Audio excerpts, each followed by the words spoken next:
Brad Chandler Coaching presents the Real Estate Investing Hot Seat Podcast. Stop working for someone else and get the support you need to make it as an investor. Having been part of over 2,000 deals, Brad Chandler will train you to buy and sell houses without making expensive mistakes. Learn about the good, the bad, and the ugly of investing from experience earned in the trenches as Brad coaches real investors how to find real success. In this episode, you'll learn what a pocket listing is and how you could get deals from them, the major mistake most new investors make, the 3 things every successful website has, and where you want to market if you have $500 to $1,000 per month to spend. Welcome everyone to the Real Estate Investing Hot Seat Podcast. I'm super excited to have Thomas Evans as our guest today. Thomas, how are you? I'm doing great, Brad. How are you? I'm awesome. Enjoying a beautiful day here in Northern Virginia. So tell myself and the listeners, Thomas, a little bit about your background, how you got in real estate investing, and then what you're currently doing. So my background, I'm a retired military officer.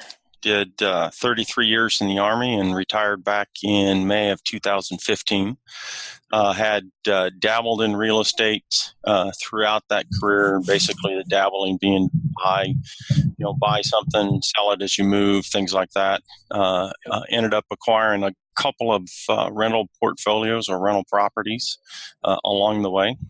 And when I retired, didn't want to follow in the footsteps of some of my best friends that put a suit on and returned to the same office that they were working in before, and decided to continue to pursue my real estate passion, for lack of a better phrase, of basically working for myself, going out and helping people that were in financial straits, that had some problem that they didn't think they had a solution to, and leverage that experience that I'd gained over the military to help people that didn't have any other place to go.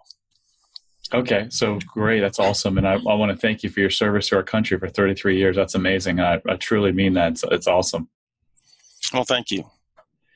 So let's jump into current day. Tell me what you're doing. So you started, you retired in May of 2015, did you say? So did you jump right into education and real estate training at that point in time? No, I took the normal 6-month sabbatical that we all take, figure out what I wanted to be when I grew up. Okay. Looked at a couple of different business ideas and business options, to include, franchising or, going back to work as a contractor or any of those things. And then decided I'd like the flexibility that working for myself from my house afforded me that I didn't have other places that the real estate business afforded me to do. And so that was probably October of 15 is when I started. I acquired my first property in December. We actually closed on it in December 31st of 2015. It was a townhouse in Springfield, Virginia that we purchased that had mold in the first floor, and it was a 1960s-ish townhouse that hadn't been touched since it was built. And so it was a nice challenge for my first property out the gate. And then we just continued from there. So where did you find that first deal? I actually had connected with a couple of realtors through some meetup groups and things like that, and had one of the realtors actually brought me the deal before market, awesome. And asked if it was something that I was interested in. Okay. So for all of you that don't know, that's called a pocket listing in the business. It means that the listing agent keeps it in their pocket and gives it to an investor or, an end buyer. Now, why would a realtor want to do that? Because a lot of times they get paid on both sides of the transaction. So typically a real estate agent will list a house and they'll tell the seller that they have to pay a 6% commission. But 99 times out of 100, the buyer, an agent will bring a buyer. And so the seller pays 3% to the seller, selling agent commission, and then the 3% to the buyer. So it's not a bad way for investors to find deals. We haven't had a ton of luck doing it, but I know a lot of people who have. Okay, so you got that from a pocket listing. Want to step back and address something you said about, you wanted the freedom and flexibility from real estate investing. So I'm really passionate about helping folks like yourself. And that's why, I've launched a coaching business. My wife asked me the other day, what is it that you, when you do at work, you just feel like you're not working? And this podcast is one of them. Like, I just love helping people. I was in the gym this morning. I talked to the chiropractor, and he's very successful. And I go, do you market? And he said, no. And I think most people that, and he kind of said that proudly, like we have enough business and we don't need to do any marketing. We get all from referrals. And a lot of people think that, they think proudly when they say that. And every time I hear that, I scratch my head and I think, well, wow, why wouldn't you market? So he left, he did some exercise, he came back, and I confronted him. I said, hey, Gary, why, when I hear business owners say they don't market, why do you do that? And he restated again. I go, well, why are you in business? He goes, I'm in business to help people and make money, which is what you just said you're in business for. And I go, okay, so if you marketed, you would help more people because he's a specialist. Like, he does something with neck injuries, and you'd make more money. And I think the wheel started like spinning in his head. He was like, all right, I'll need to talk more about it. So that's one point I wanted to make. And then the freedom and flexibility is amazing. I built a company to a 7th level, which means I do little. I really don't do much with my company, and it allows me the freedom and flexibility to put my daughter on the bus at 8:30, go to the gym, and get to the office around 10:30, like every single day. I vacation typically, 10, 12 times a year, or travel probably 15 times a year. So kudos to you for making that decision. And for the rest of you out there listening, saying, you're struggling, like, I don't know how to get started. Like, I'll teach you all of that. And it really is. I had to talk to a dear friend of mine this morning on the way in who has millions of dollars of net worth in real estate. And he goes, Brad, I'm just not happy. He goes, people think you get really happy, that money brings happiness, and it really doesn't. And this guy is a living proof. He's in his 30s. He has a net worth of somewhere between $6 and $8 million. And he's like, I'm not fulfilled. So anyway, kudos to you, Thomas, for taking that plunge. So, all right. So your first deal was in December 2015. Tell me quickly about that deal. Just a real quick synopsis. You bought it for what? You put in what? And you sold it for what? So we bought it for $285. We put about $100,000 into it in total cost, and we sold it for $485 in May. We actually closed May 25th of 2016. Okay. So you made approximately probably 60 grand when all was said and done? About that. 50, something like that? Okay. So that's all. I mean, your first deal making $60,000 and you had $100,000 rehab. I wish I could reach through this podcast and shake your hand. Like, dude, that is freaking amazing. Amazing, because 9 times out of 10, including myself, most investors, including myself, what they do is they will look at that listing, or they'll look at that property, and they would have estimated renovations to be $70,000. And they would have thought, oh, well, I can probably sell it for $500, $515. And then their profit goes from 60, what you made, to 0. So I did the same thing. So new investors have to be really, really careful that they understand that if they're going to renovate a house, that they know the ARV, which is the after repair value, as well as the how much his renovation is going to cost, because that can kill you. Here's something interesting that I believe was part of the problem in the run-up of real estate from 2003 to 2007, 2008. And it was reality shows showing numbers like this. So in a reality show, have you ever watched the Flipping Homes shows, Thomas?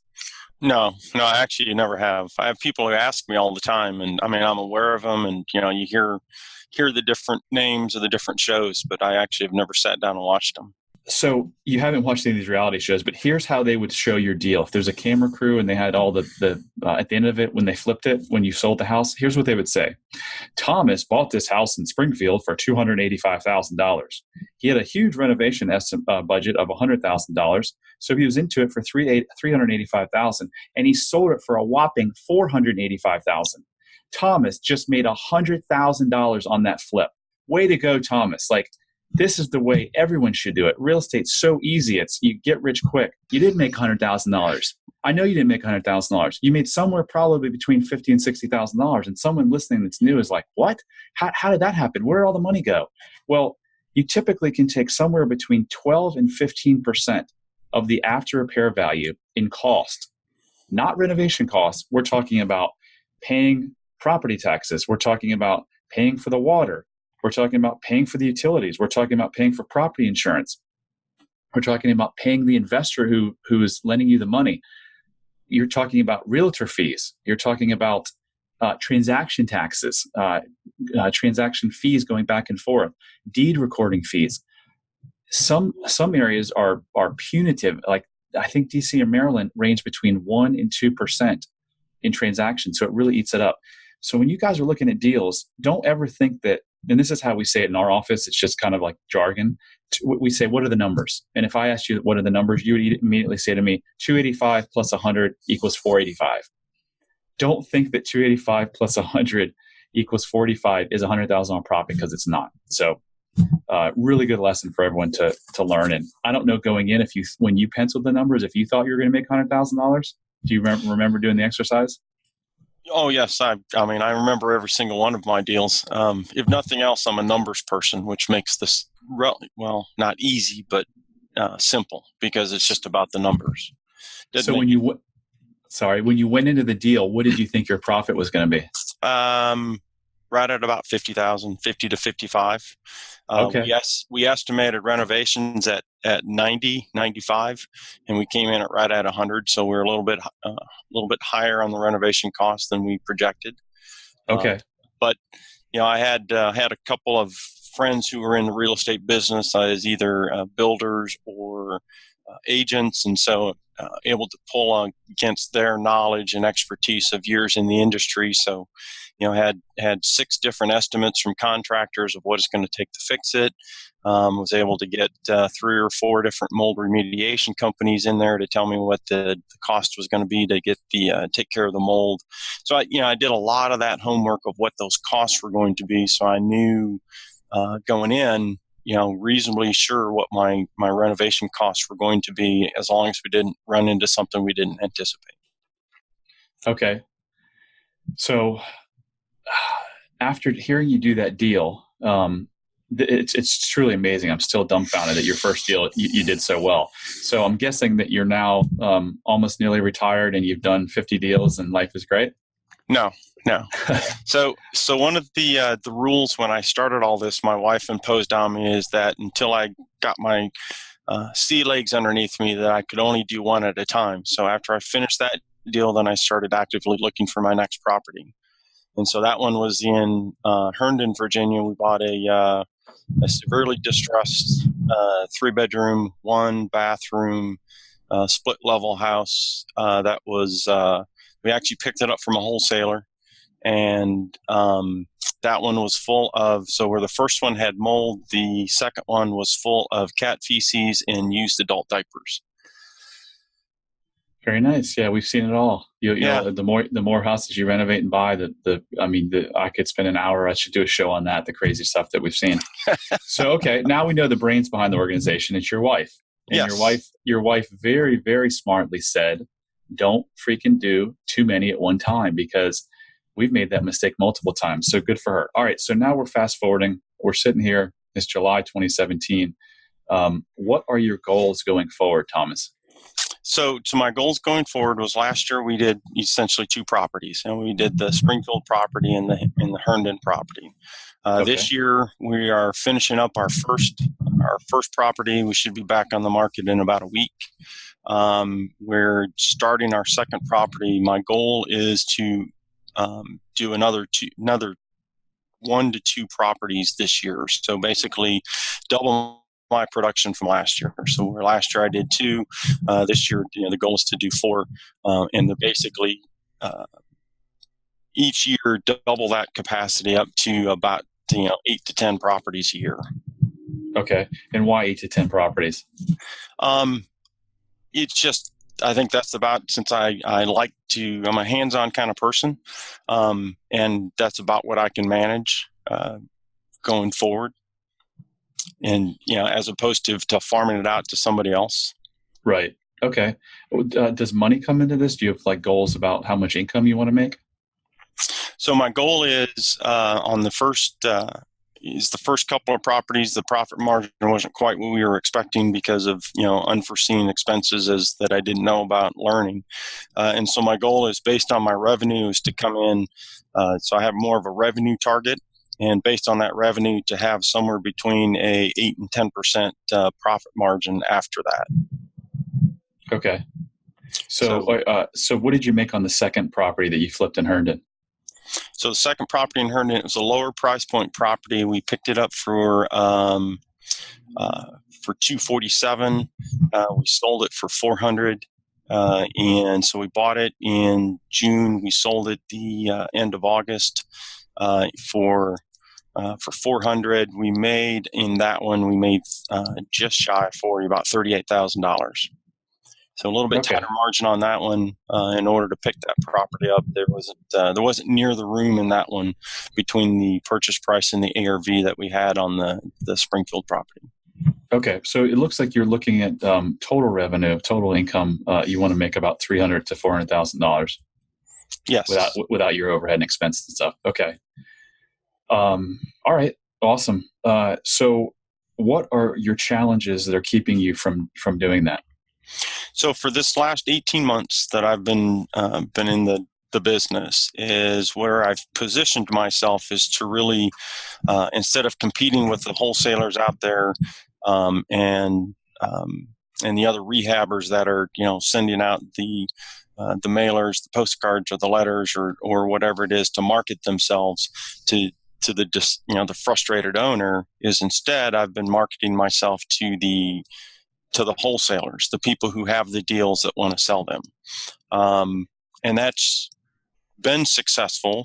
What I'm finding, though, is that obviously there's a market, there's a business within the wholesaling business. And so there's a lot of folks who wholesale deals, and of course their focus is to generate the buzz for the properties that they're selling, so that they can get the top dollar for their property, which then equates to the top dollar for the ultimate homeowner or the property owner. And so that is becoming extremely competitive, and to the extent that there's very little or no margin within within a lot of those properties that are being offered. So in the industry vernacular, that you do, a 65 to 75% ARV minus repairs, most of the wholesale deals out there don't fit in that model. They're either overestimating the ARV, underestimating the repair cost, or they're just squeezed in the middle. So where you would expect anywhere from a 10 to 15% profit margin, it may be at best a 5 to 10% profit margin. And so now the challenge is do I need to retool my business model to where now I start reaching out to those sellers themselves versus so now I dive into the pond of competing with the other wholesalers, folks like yourself, other businesses that are out there that are trying to help that frustrated owner. And if I do that, then it's a completely different marketing strategy. And I could buy a list from just about everybody out there who has some type of list to sell. But if everybody's buying the same list, how do you differentiate yourself to be the one that gets the phone call? What are the numbers that you're seeing them at in terms of what is the ARV minus repairs that you're seeing wholesalers in this area sell at? What I'm seeing is right at about 80 to 85% of ARV is, and then, a lot of them now aren't even submitting repair estimates. It used to be, a year ago, you would get a property announcement that says, hey, we've got this property available. It's got a $400,000 ARV. We estimate $50,000 in repairs, and we're going to sell it for, $275,000, and making the numbers up. So yeah, now what you'll see is, hey, it's a $400,000 ARV, and we're selling the property for $300,000, but there's no, or even a $275,000, but there's no or not ARV, but repair cost estimate even included in there. So it makes it hard. I mean, everybody repairs repair costs differently. You can put 6 of us in the same house, and we'll come up with 6 different numbers, but at least give you an idea. And a lot of the ones I'm at least seeing is when I look at the ARV to what they're selling it for, it's running right about 70 to 80% of the ARV, which doesn't usually, by the time you back out the cost and profit, doesn't leave a whole lot of money to fix it. And even by anybody's standards, just to refresh a house, it's not, there's not a whole lot of room for that. And given that you generally don't get perfect houses, that you just have to repaint and clean the carpets, there's usually not the repair costs. Right. So if you go to our site, our deal portal, ehbdeals.com, eddiehenryboyddeals.com, I'm pretty certain we took off repair estimates too. And honestly, Thomas, you haven't been in the business long enough to know, maybe you have, maybe actually you probably know this part. Like wholesalers are typically terrible about estimating renovations. I mean, they'll say at $20,000. I can't tell how many wholesalers I've talked to that said, "Oh, the house doesn't need much work. It needs like $5,000." We've never bought a house that needed $5,000 ever. Like $20,000 minimum, $50,000 is average, $60,000 is average. So it's not necessarily a bad thing that they're taking out the renovation numbers, because literally 80% of the time they're not right. So that's one thing. The other thing is we are selling our properties in the low 80%. So you've got to ask yourself, if the market is there for that, number one, it is going to be hard for you to buy from wholesalers. So yes, you probably should start going direct to seller. But number two, it sounds like you love to rehab. But if you know that the market is selling at 80 to 85%, and then you're going to shift and go towards a direct-to-seller model, you got to ask yourself, why wouldn't I be taking advantage of the same hot market in wholesaling rather than going through the headaches and nightmares that are associated with renovating homes? Have you thought about that? I've thought about that. I actually enjoy the challenges that rehabbing a house provides. While the wholesaling portion of it, if it's a velocity model in that aspect of helping people, is encouraging or enticing.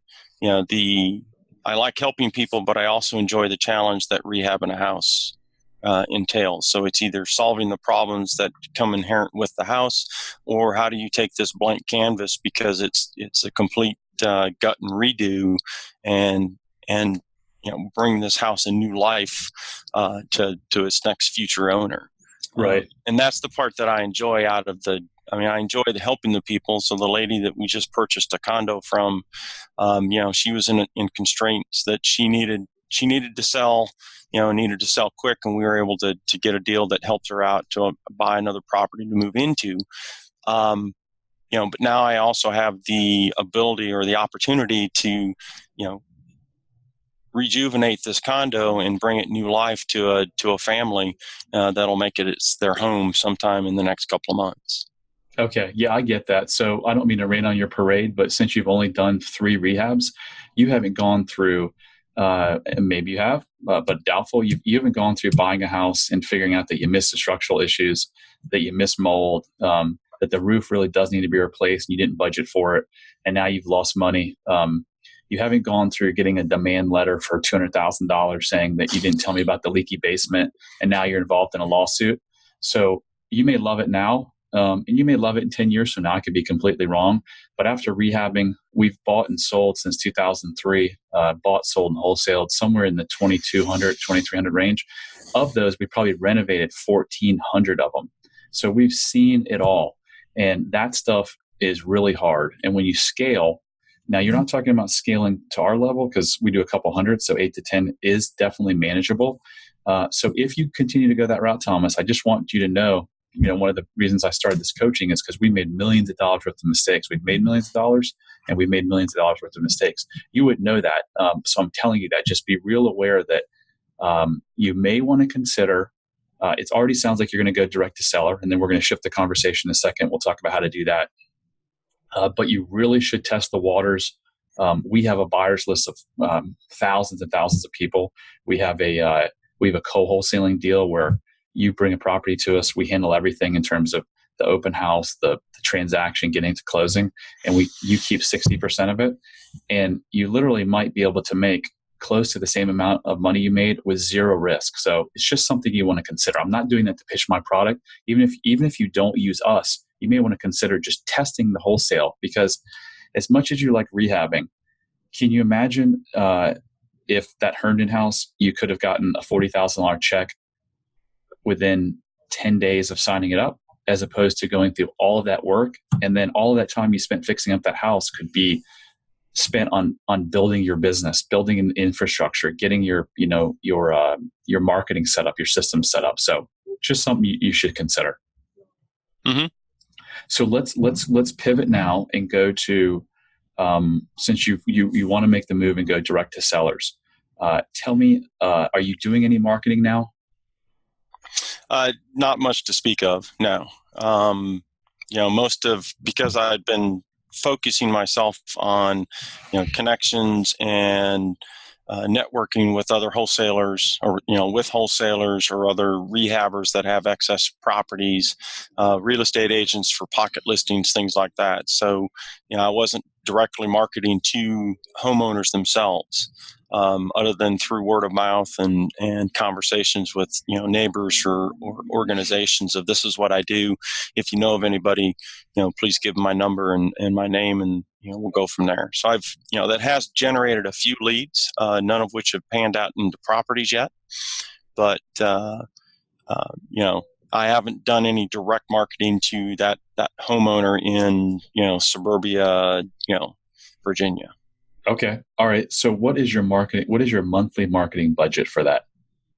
Right now I don't have one. So, we can, part of it was scaling into it. And that was part of the, when I, signed up for this podcast, is, okay, if I'm going to start, I can allocate, probably $500 to $1,000 a month in marketing, near term until we start generating some cash flow, and then we can increase that if necessary.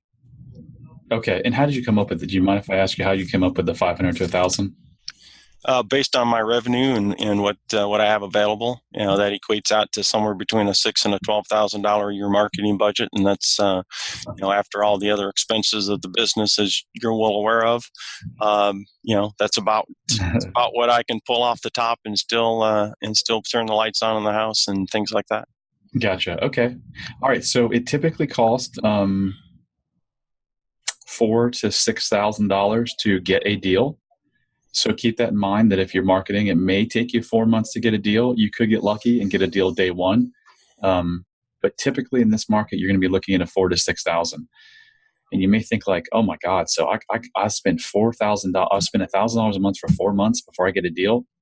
The way you got to look at it is, I'm going to spend $4,000 and you're averaging $40,000. So if I were to say to you, Thomas, I'm going to give you, if you give me $4,000, I'm going to give you $40,000 back. Would you do that every single time? Oh, absolutely.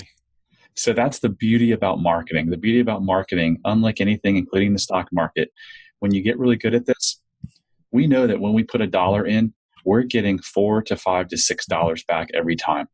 Show me another investment vehicle where when you put money in, you're going to get it back. So marketing is phenomenal. It goes back to what I was saying earlier. The guy, some people are proud to say they don't market, and honestly, I think they're fool. I think anyone who has a business that doesn't market is foolish, because if you're in business to help people or do something doing something you enjoy, do a little bit more of it through marketing. All right. So $1,000, we're going to go with $1,000 a month. And right now you're not doing anything other than networking and talking with realtors. Correct. Okay. Do you have do you have any type of follow-up system set up? You mean a specific CRM type program CRM, that I'm using? Yep. Right. No. Okay. It's just I had talked to Brad about his property. I was told him I'd give him a call next week, and next week comes up and I give you a call and reach out to you and see how things are going. Had you made a decision? Is there anything else that we can do to help you? That type of stuff. So it's just more managing it myself, because of at the level or the scale that I am, it's not something, I'm not reaching out to 100 people a month. So where are you tracking that? Where are you tracking call Brad back next week? It's just on my regular calendar, my business on your calendar. Yep. Okay. All right. So some listeners and members of my meetup group have heard me say ad nauseum that don't spend $1 in marketing until you have a follow-up system. We're not going to spend a lot of time on the follow-up system here because we're going to do a deep dive in a future episode on that. But know that you've got to get a follow-up system. If you're going to be dealing with leads coming in, you're going to waste your money if you don't have a follow-up system. Now, it's an awesome time. It's really the best time in the world the history, I think, to start a business because of technology costs. I mean, we're constantly seeing Fortune 500 companies being put out of business by startups. So the technology cost is amazing. For $100 a month, you can get a bells and whistles all completely done. FreedomSoft is like the best out there. I'll put a link in the show notes at bradchandler.com/19, the number 1919.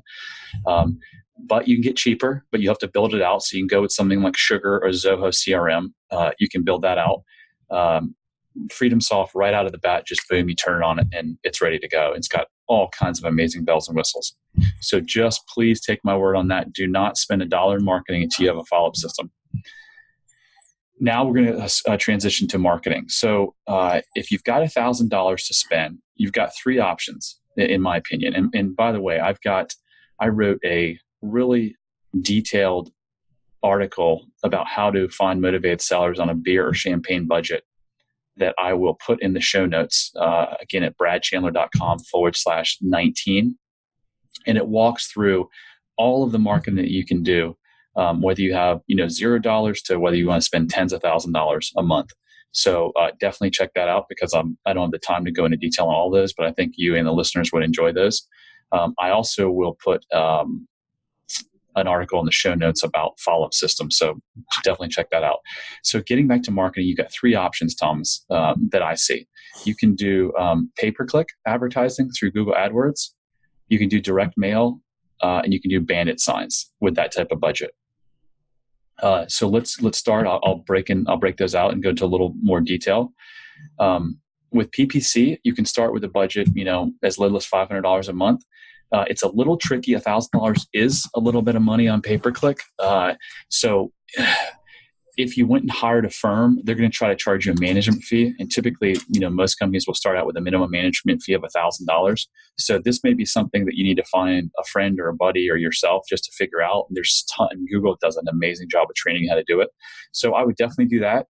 I would not start pay-per-click until you have retargeting set up on your website. And what is retargeting? The easy way to say it is that if you ever have gone and looked for, I'm making this up, your son wants a red bike. So you go to a couple of sites, you look at a red bike, and then you go to Facebook or you go to Google, and all of a sudden all these ads for red bikes pop up. That's retargeting. What they're doing is there's a pixel on their website that identifies your IP address, and then they kind of follow you around the internet. It is a very, very, very low cost and effective way to get to close deals, because what's going to happen is you're going to run an ad. Someone's going to come to your site. They're not going to be ready to buy, and most people aren't ready to buy the first time they hit a site, whether it's sell a house or buy TV. And then you retarget them, and retargeting them is much, much cheaper than the actual ad to get them there. So set up retargeting, start your pay-per-click. I would really focus on highly targeted keywords like sell my Northern Virginia house fast, sell my Northern Virginia inherited property, sell my probate property, how to sell a house with massive repairs. We buy houses fast in Fairfax. So get really, really targeted. Don't try to go really broad and spend a bunch of money because you don't have the budget. Go really targeted on what you think is going to work. And then you need to drive them to a decent site. And do you mind if I do a quick critique of your current website? Yes, go right ahead. Okay. What is the address of the site? SigmaRealEstateSolutions.com. Okay. I'm going to share my screen with you. Are you able to see the screen? Yes. Okay. So here's your site. So some issues with it. Within 5 seconds of coming to a website, you ought to be able to tell what it is that the person's selling, what's the benefit, and what's the next step. So helping you resolve your real estate issues. Not really sure what that means. Does that mean I have title issues? Does that mean my apartment, something's wrong with my apartment occupancy? So I think that needs to be a lot clearer. We buy properties in the Virginia area. What kind of properties? Do you buy trailer parks? Do you buy office buildings? So I would get a lot more detailed in that. Regardless of your situation, we have tailored a win-win solution for you. So your message needs to be clear. The other problem that I see is that there's no way they can call you, but there's no form up here. So people are going to come and they're going to bounce off your site. So you definitely want to have a form up here. This is actually pretty good, the content right through here. And if you're driving down the road listening to this and you want to see my critique of the website, just go to bradchandler.com/1919.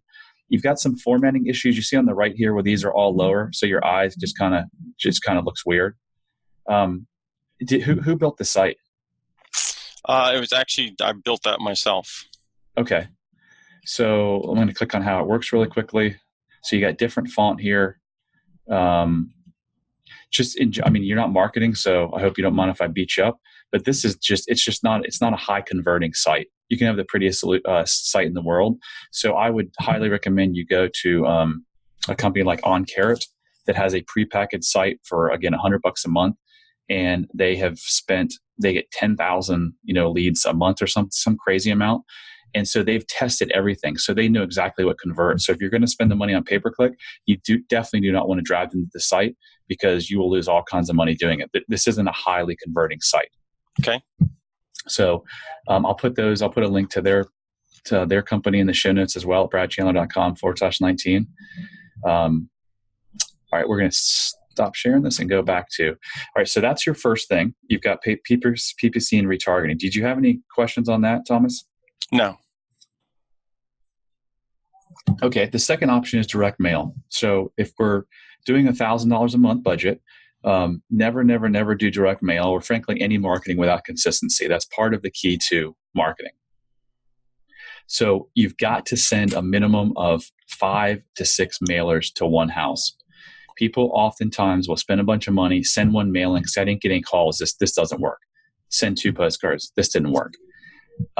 You've got to be consistent. My sister was a stay-at-home mom back in 2005. She was hand addressing envelopes to people in Charlottesville, Virginia that were absentee and owned the house for 20 years. I got a call one day that said, I wasn't going to sell my house, but I just got my 6th or 7th letter from you, so I'm going to sell my house. Would have never made the $40,000 that I made had she not kept sending it. So postcards generally cost about 40 cents. So that means you'll be able to do about 2,500 postcards a month. You just want to be, the more targeted, the better. How you said earlier, how am I going to differentiate myself using lists? Well, first of all, your message is going to be better because you're going to talk to the specific pain points of the person. People don't call you because they want to sell their house. People call you because they have a pain that they need to be solved. So you're going to speak to that pain.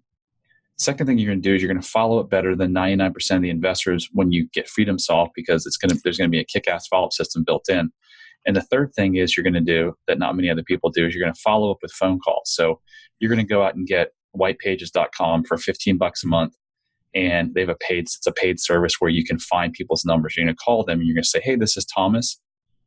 I'm following up on a letter or postcard I sent you last week about the potential of buying your home. I'm just curious, are you interested in selling your home? Because I'd like to make an offer on it. So you're going to do those things. That's going to differentiate yourself. Any questions on that? No. Okay. Third is bandit signs. Bandit signs are the old tried and true method that people still use, investors still use all over the country. They're cheap. I haven't looked at them.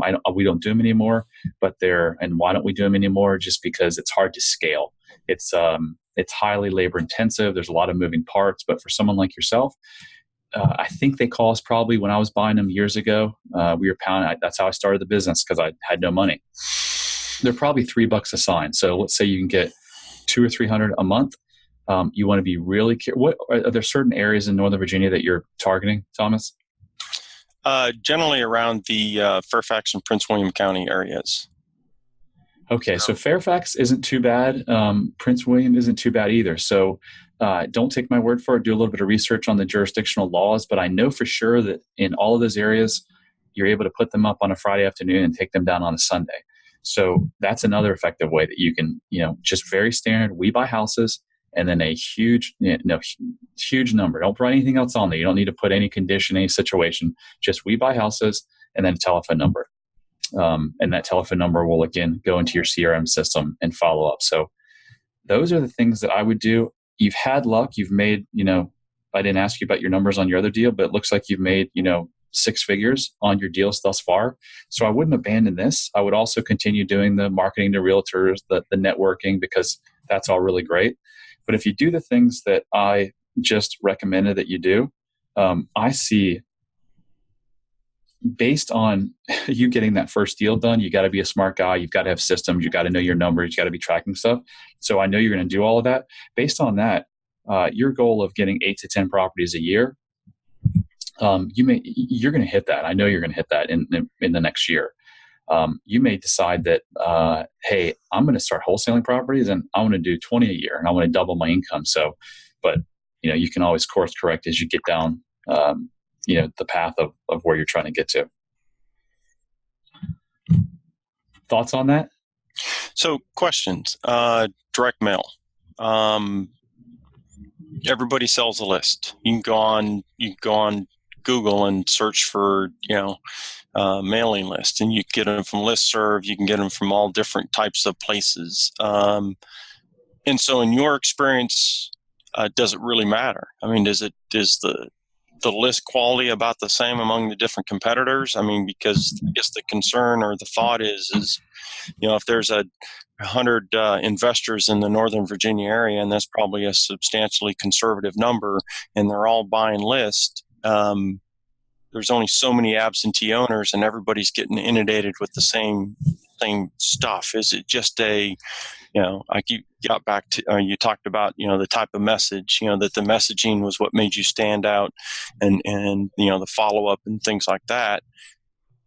So I guess that was my question coming into this is, the list cost X amount of dollars. Does it really matter where you're getting the list or what type of list, other than you want absentee owners or you want, folks that have, reasonable equity in their house, or whatever niche it is within that list?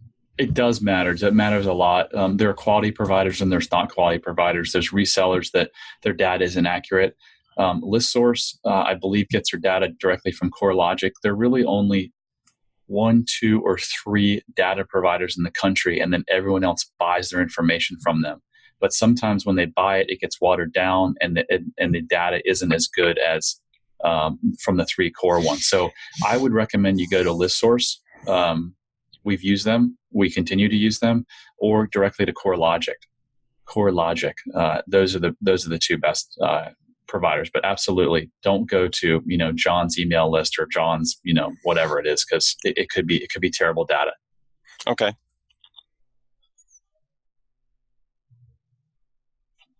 And then on the direct mail, do you think, from your experience, postcards is the best way to go, or letters, and if it's postcard, 5x7, 4x6, single-sided, double-sided, white and black, different colors? Yep. Yep. So we've tested it all. We find that postcards work best for us, given how much cheaper they are than letters. We do double-sided 4x6, I believe, and we put some color in there. We put 3 or 4 different color fonts in there to really make things pop. We send out 200,000 pieces a month. I've got a good friend in California that sends out, I think, closer to 300,000 a month. He does all postcards. He's tested it as well. Now, if you're going to get really nichey and go to probate, your first letter, your first 1, 2, or 3 letters in this pieces in the series should be letters, probably, because you want to spend a little bit more time with them, explain the process, and saying, hey, I'm sorry for your loss. Offer my condolences. Hey, I've got we have a solution here that a lot of people that inherit houses don't even know is available. I can help you. But no, postcards, if you're going to be mailing to non-probate, my opinion, it's postcards. Okay. All right. Any specific recommendations on the different mailing companies that are out there? I mean, you have Click-to-Mail, you have, just about everybody. I think even Google has a mailing. Google or Amazon has a mailing list function. So we use a company, but they have minimums, so I can't recommend them. We're thinking about transitioning to Amazing Mail. I've also heard good things about Click to Mail. So Click to Mail, Amazing Mail, those are both good options. Okay. All right. I think that answers my questions. Awesome. Well, I hope that was helpful, Thomas. I appreciate you being a guest on our show, and let's keep in touch. Again, congratulations on your success thus far. Thanks again for serving our country, and let me know if I can be of assistance to you in the future. And hopefully we'll be talking, a couple months from now. You'll be telling me about all the successes you're having. I appreciate you having me, Brad. It's been an educational experience. Awesome. Take care, Thomas. Thanks. You too, Brad. Thank you for listening to this episode. It's now time to take action. Text the word INVEST to 855-999-1616 and get a free guide teaching you how to qualify, schedule, and close more deals faster with the Advanced Agreement, the technique we use to do 20-plus wholesale deals per month. Also, go to bradchandler.com/podcast to apply to be a guest on this podcast. You'll receive a 30-minute coaching session with Brad, a $1,000 value for free.